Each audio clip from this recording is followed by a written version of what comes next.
year.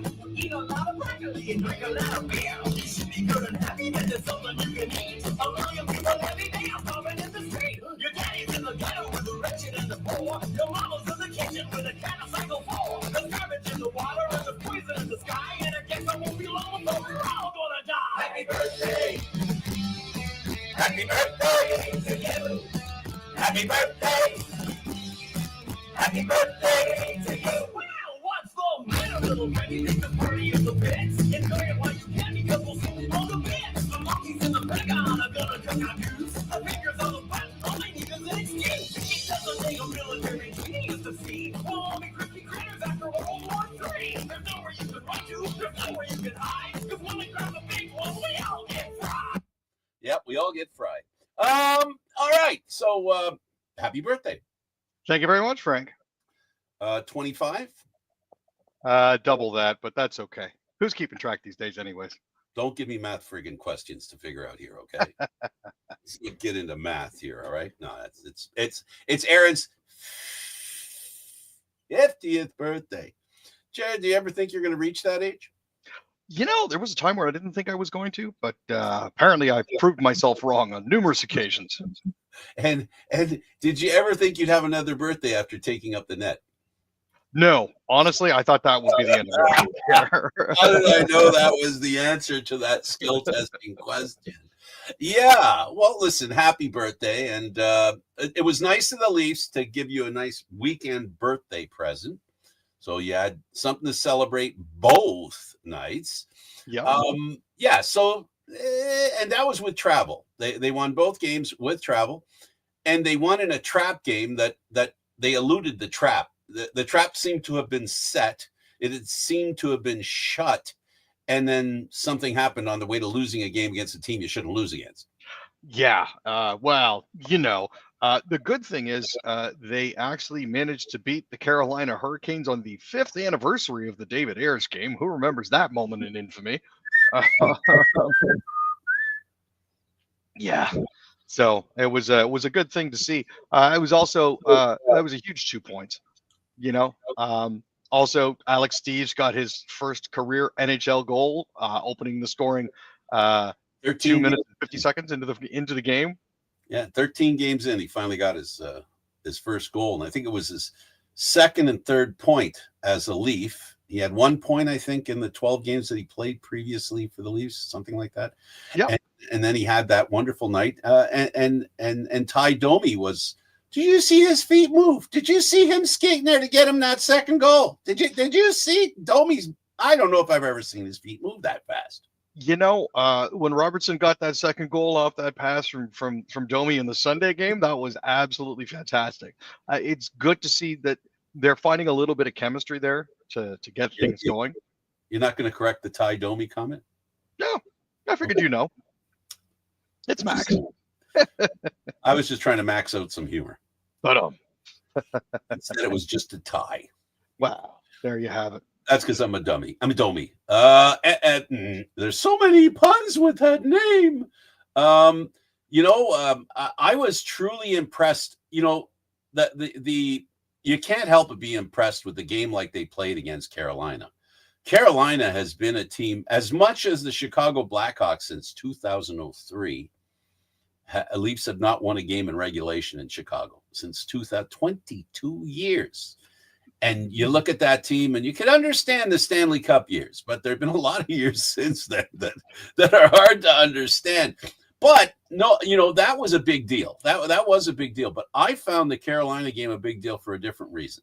Aside from the Zamboni driver winning a hockey game in goal, I don't think, how many teams do you think if you were to line up all the teams that the Leafs can't beat, up until the last couple of years, you would have said Tampa, pretty close, right? Yeah. The team they can't beat. Carolina's been a team that they can't beat for the last 15, 20 years. Yeah, Carolina always seems to have their number. Them and Columbus, Boston. Yes. Columbus is another team I have to give into that one. Yeah, that's true. Buffalo. But considering how long Columbus has been around, Carolina has been a team that has always, and then, and not just because of Anderson, because even while Anderson was a Maple Leaf, the same thing was true. So they were a difficult team for them to beat, a tough nut to crack. So I guess what I'm saying in a long roundabout way is these are two games that they could have easily not won. Oh, 100%. I'm just grateful that, they did actually win those games. They've now gone and won 5 of their last 6 dating back to February 1st.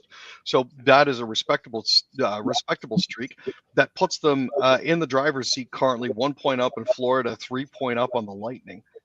It's not a bad place to be. The Lightning have won 5 in a row, and the Yeah. Leafs stayed ahead of them with the 5 wins in a row. Tampa's very close to. It looks to be, at least at this point, a three-horse race. It looked like a 3-horse race a couple of weeks ago, just that it wasn't Tampa, it was Ottawa.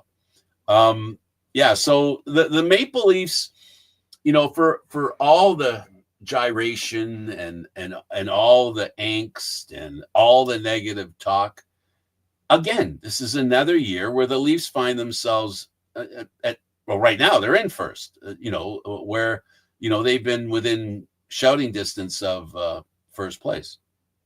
No, and you know what? At the end of the day, where they're currently sitting suits them well. They've been playing better than Bettman 500 hockey, which is something that they need to do, and they find themselves in 5th overall in the league, which is not a bad place to be.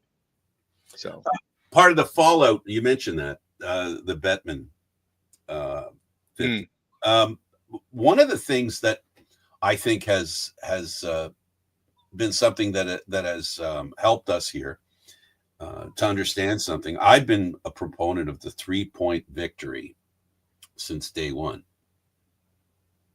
Yeah, that's something I think that would change the entire complexion of the league.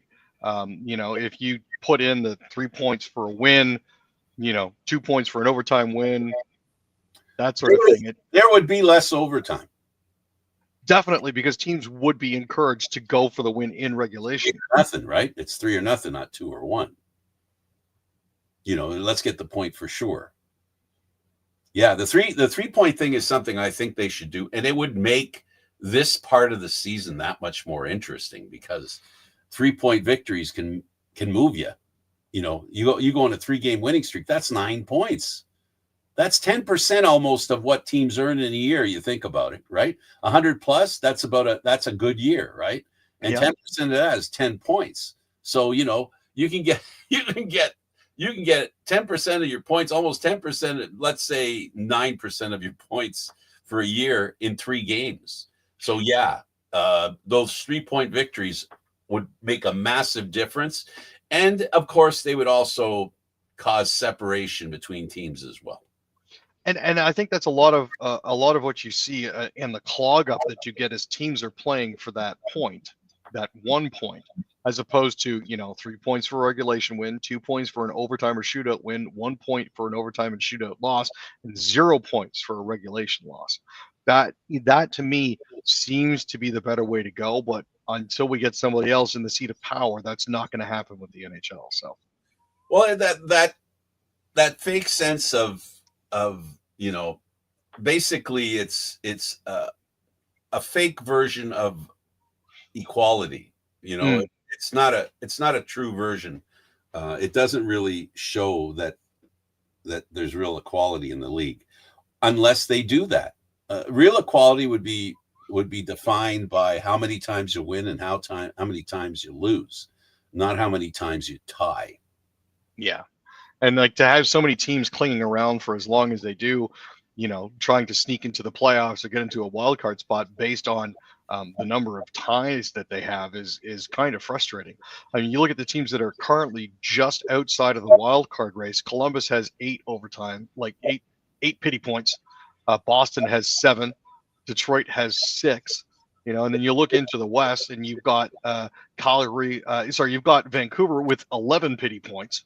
Calgary with 8 and Utah with 9. You change that to a 3-point system, that entire division looks completely different. And then the assumption would be that half the games would end up being 3-point games, as opposed to 2-point games or 1-point game. Yeah. All right. Let's go on to the next subject matter. Let's talk about a huge 2 points for the Leafs. Something. It's something they definitely needed. As we mentioned off the hop, that was on the 5-year anniversary of their loss to the Zamboni driver, David Ayers. But it's, the guys were looking to get right back into it. They managed to hold their composure, even with a late push by the Carolina Hurricanes. It may not have been a complete 60-minute performance, but they appeared to be happy with the effort on Saturday because the team was basically itching to get back into it. They only had 3 players out for the Four Nations face-off. So, fitting everybody back in and reintegrating wasn't that much of an issue, but it gave some players a chance to heal up, which is probably what they needed more than anything else. Yeah, as a whole, it was helpful. The fact that, there was talk about teams because of the 2-week layoff. You're going to have people who a little rust, gathers up. But because every team's suffering the same thing, what does it really mean other than it's almost like the first exhibition game kind of thing happening, but they're awarding points for this. So good for that. Good for them, and good for the Leafs for winning those 2 and then elevating themselves to first place. Now, the bad news is they've almost won their 6th game. Which means they're ready for their 6 losses. Yeah. Hockey is a game of streaks. There's no one better at that than the Maple Leafs. Absolutely. And this year, no more than that. Let's talk about Steves. What a great game for him. And, he has been outstanding in the American Hockey League for the Toronto team. He's done a great job leading the team in scoring. Yeah, he is the number 1 goal scorer actually in the AHL. So to have him have an opportunity to come up and play with the Leafs and get a goal is very nice. He got the belt at the end of the game. I thought it might have gone to Stolarz, but at the end of the day, somebody's first goal is their first goal. It's not something that's ever going to happen again. He's just a little confused right now, I think, as to where he's going to put it, because he doesn't even have a mantle. He lives in his parents' basement in the summer and kind of rents during the winter. So it's not like he has any place permanent. Absolutely. Let's talk about Robertson and his 2 goals. This is a guy who's a candidate to be traded. There really won't be much for them to get. They might get if they're lucky, they'll get a 2nd-round draft pick for him if they trade him to a team, a young team. I don't know that they'll be able to get anybody of value. It'd be great if they could get a defenseman with a shot. Those are pretty rare, so I doubt that. That's rarefied stuff. And they definitely won't get a 3rd-line center for him. He'll be part of a package if they get a center. Yeah, and I mean, he still is only 23, so he's still young, but he's been in their system since the 2019-2020 season. So, he got 4 games in the playoffs back in 2019, 2020, and has been on the periphery, if not for some absolutely horrific injury issues, breaking his leg in the 2nd game of the Toronto Marlies season back in 2022, 2023, and just a host of just sheer dumb luck that's managed to prevent him and halted his development. I mean, he really started to pick up with the Leafs at the start of COVID, and that's hasn't really helped him. The good news is, though, he and his brother made history. His brother had a hat trick in one of his recent games. That's the first time that brothers have scored multiple goals since Pavel and Valerie Bure did it in 2000. So it's been 25 years since something like that has happened. But I'm glad to see him perform well. Domi's got a 24-game scoring drought dating back to December 21st, but he had a solid game against one of his former teams. The Blackhawks had a better start than they did against Columbus, but unfortunately, again, back-to-back travel dropped off in their second against Toronto. So it wasn't for lack of trying. I mean, they were close, trailing 3-2 before Tanev banked one off former Maple Leaf TJ Brody, and that kind of got things rolling. So it did. Yeah. The Leafs looked okay in the second and third periods. The first period, not so much. That they looked like players who hadn't handled a puck in years. It was really something. The other thing on the weekend that I was very disappointed in, and I'm becoming more and more concerned with the Leafs' ability to keep him and not bench him, and that's Morgan Riley. For a guy that's got as much on the line as he does, it's kind of frustrating to see his inability to rise to the occasion, for lack of a better term. I know he's a new father. He's a newlywed, all that sort of fun stuff. But at the same time, eventually you run out of rope with that sort of thing. I'm actually going to be very interested to see what happens for Mitch Marner, because he and his wife are expecting their first sometime soon as well. So that is, the baby's probably coming over the course of the summer. So it'll be interesting to see how that pans out for Mitch, and if he suffers the same dip in performance that Riley has this year. Well, I got to say that the thing about Riley, it was something that was always there, in my opinion, where he had the inability to be consistent. His womp to has always been there. His womp to, until this weekend. I actually saw him play well, put it this way. When a forward beats you along the boards halfway to the blue line, and you don't think it's important for you to hightail it to the net, there's something wrong. There's something seriously wrong with Morgan Riley. And it's more than just confidence. I don't see, this is a horrible thing to say. And do I have any reason to say it? Only in what I see. And that goal that they scored with him not closing off the boards and letting his guy get by him and head to the net 10, 12 feet in front of him looks like not trying. Not that he isn't, but it looks like it. And to me, the weight of the world may be around him, because he's not playing in a way. He's a proud guy, right? He's not playing the way he can. And I can't doubt in my mind that I see it's getting to his feet. Like that confidence is going right down to his feet, that lack of confidence, where he almost gives up before he even tries. And that's scary. I don't mean to imply that's the total truth. I'm just saying from a narrow perspective, which is mine, because I'm not at the game watching him alone, right? I'm only cleaning what I'm seeing from on the screen, especially in plays like that where goals are scored, that he had a very large hand in not allowing to happen. His gas meter seems to be running almost on empty these days, and it's almost like he's got the A on his shirt and he's got the salary, so he's just kind of coasting for now, and that isn't going to cut it.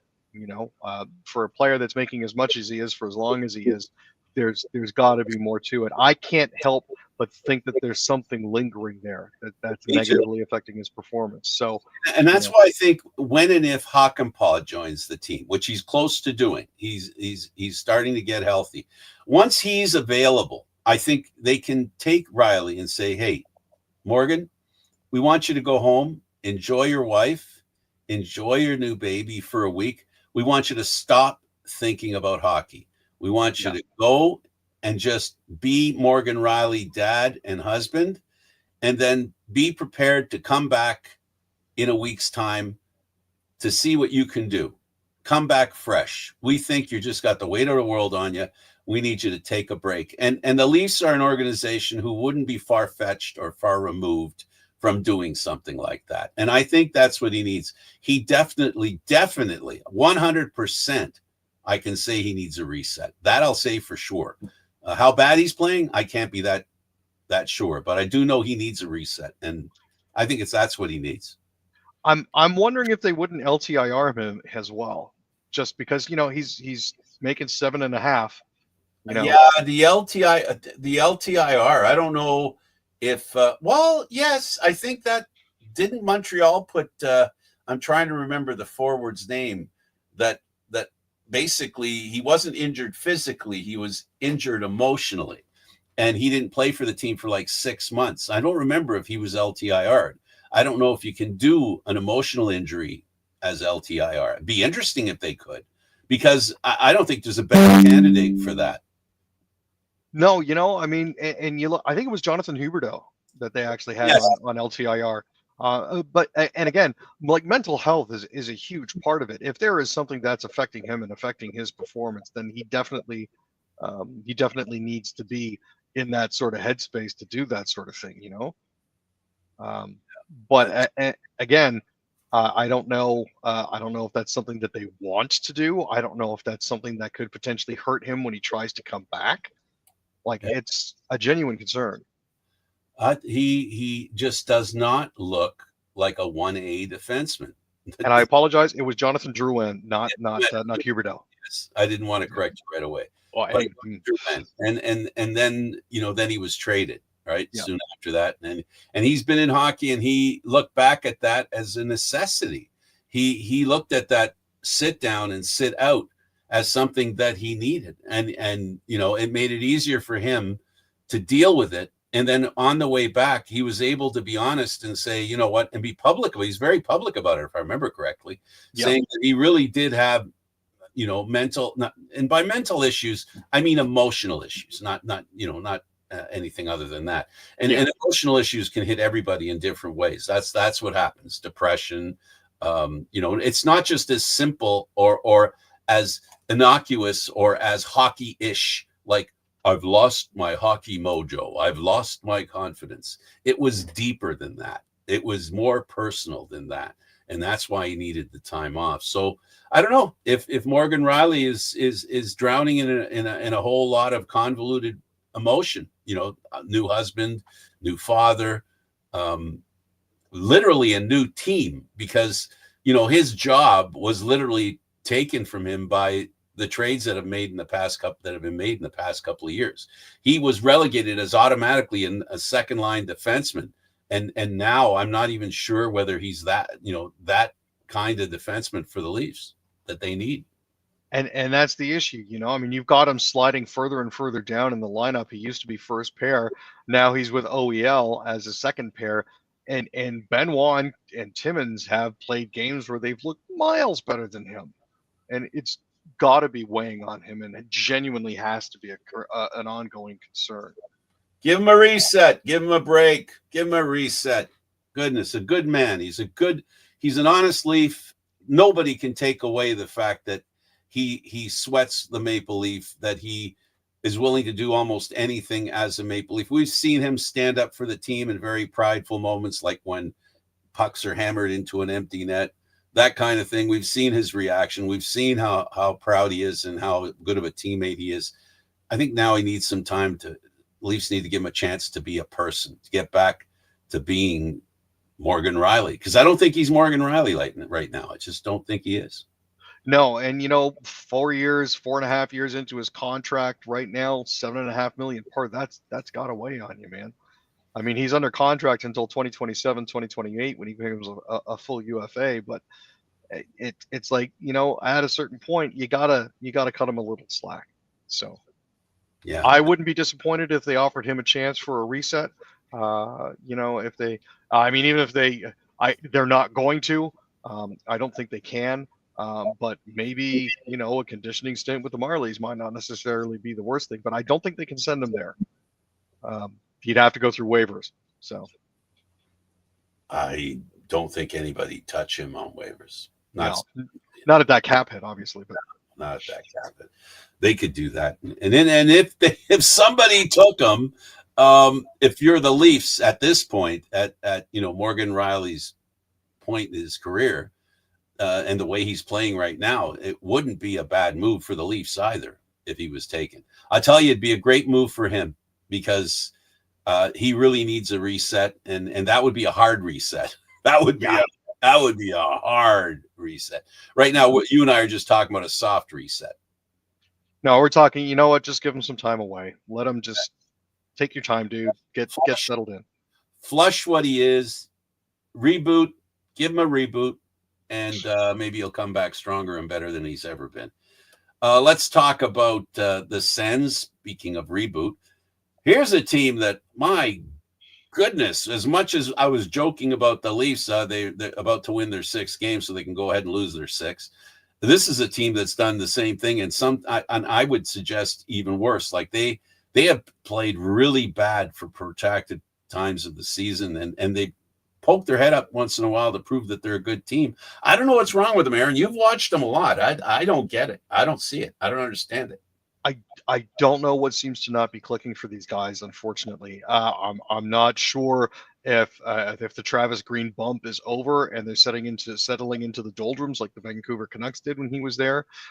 But in 22 days and one Four Nations face-off break later, instead of being 2 points back at the Leafs, they're now 8 points back. 4 straight losses. Lost 5-2 on Saturday to the Habs in the first game back. You know, maybe Brady was tired. You know, I mean, after the yeoman performance that he put in during the Four Nations face-off, he is literally the straw that stirs their drink. Whether he goeth, so goeth the Sens. You know, so Brady Tkachuk is one of the reasons why the Sens have to play better. He's in a contract here. They want to sign him. They want him long term. But you know, his brother made another decision along this lines. You know, when he was with the Calgary Flames, where he made a conscious decision to say, you know, I don't think I'm going to really get a chance of winning a cup here. We're just spinning our wheels here. I like to go to a different team. Florida seems like a good idea, and he won a Stanley Cup. Please don't tell me you don't think any of that's going through Brady's mind. Please don't tell me that. You know, and he's still got another 3 years left on his deal. He's under contract until 27, 28. And at $8.205 million, that is a goodly chunk of change where if they can't get the most out of him, you may be forced to move him. Yeah. And they need to start doing something here to keep players like that.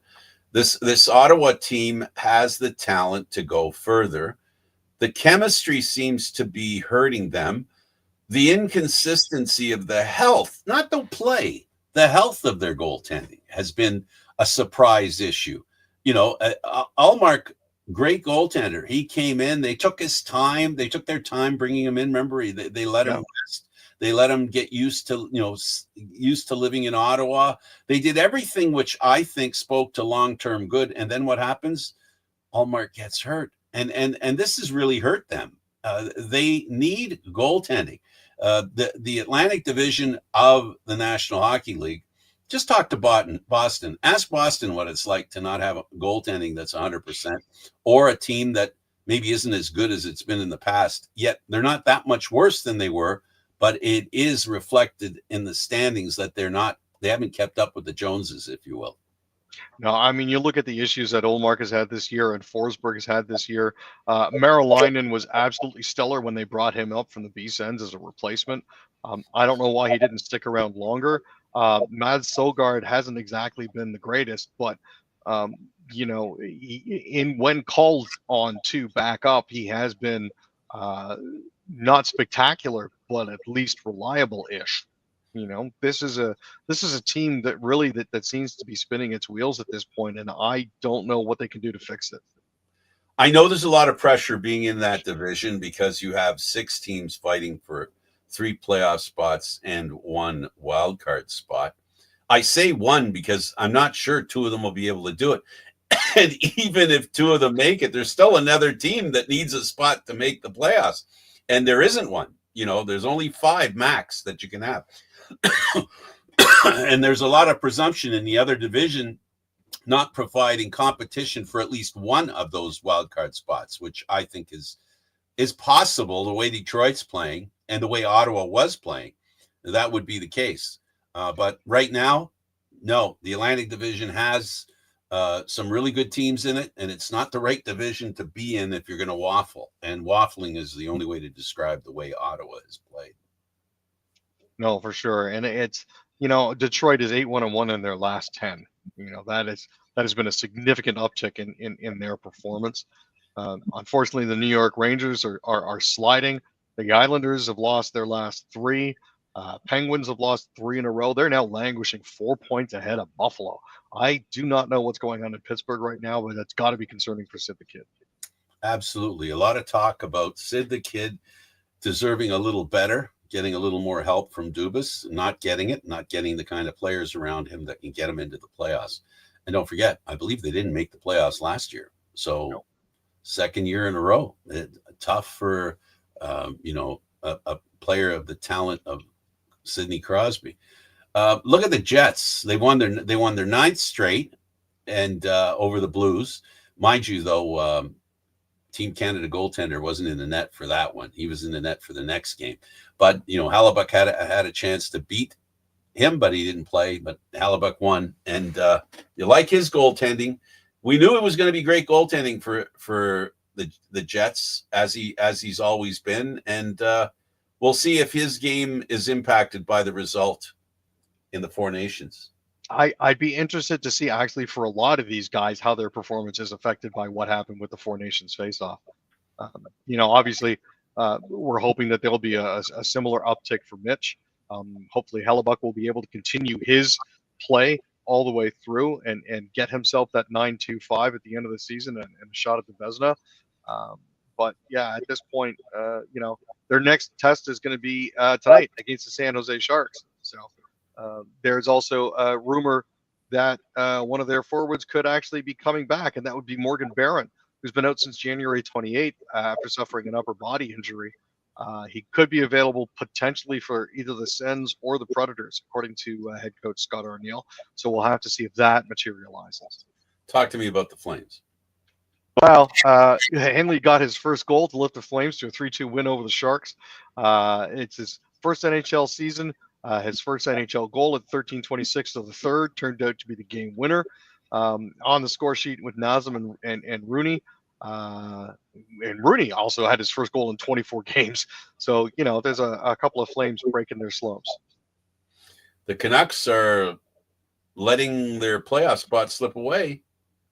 Yeah, there were two playoff teams the two potential playoff teams, Ottawa and the Utah Hockey Club and the Canucks. For Utah, a regulation win would put them only 4 points out of the final wild card spot, which is currently owned by Vancouver. Plus, a win would secure the season series and give them the tiebreaker. But at the end of the day, Vancouver just couldn't quite pull it out. So, with that 2-1 win, they've now made their lives that much more difficult. Well, in our last story today, let's talk about the commissioner, the National Hockey League. The discussion of Four Nations probably won't be happening soon. Over and above the National Hockey League's decision, starting next year, every 2 years, there's going to be a best-on-best tournament. There's the World Cup's coming. The two Olympics are coming. So, the need for it and the hunger for it will not be as severe as a 9-year layoff, best of and best. So they've got the Olympics in 2026. The idea then for 2028 would be a World Cup, and we're talking 64 teams going all the way down to one, like you see in the World Cup of soccer, and then the Olympics again in 2030, and then another full World Cup in 2032. Not necessary. No, I don't think so either. But the NHL is looking for a way to maximize revenues, and ginning up the world and getting them all excited for that sort of thing is definitely one way to do it. So, well, I just see them either pausing the All-Star game for the Olympics, depending on when they do the World Cup. Usually the World Cup's done a little later in the year, actually in the preseason, pretty much, Mm-hmm. right?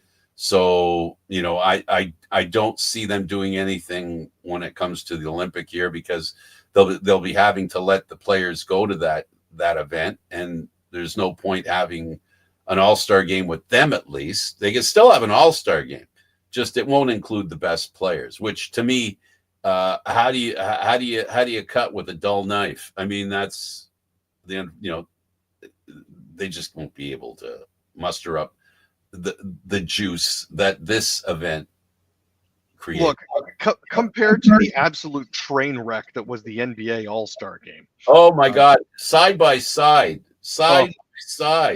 When NBA players are talking about the NHL game, the Four Nations thing, I don't know. Is it time the NBA to think about something like that? Because they could do it. I mean, they've tried a mid-season, in-season tournament to determine a cup winner for something like that. I just don't know how you can motivate the players, because it seems like, honestly, the players genuinely hate the NBA fans right now, and that's not something that's tenable, especially if you want to be a viable league in today's current sports landscape. You know, but you know they are where they are, and it is what it is, right? And good for them. Yeah. Well, this was fun, Aaron. Thanks for doing this, buddy. No problems. We'll see you Wednesday. Happy birthday.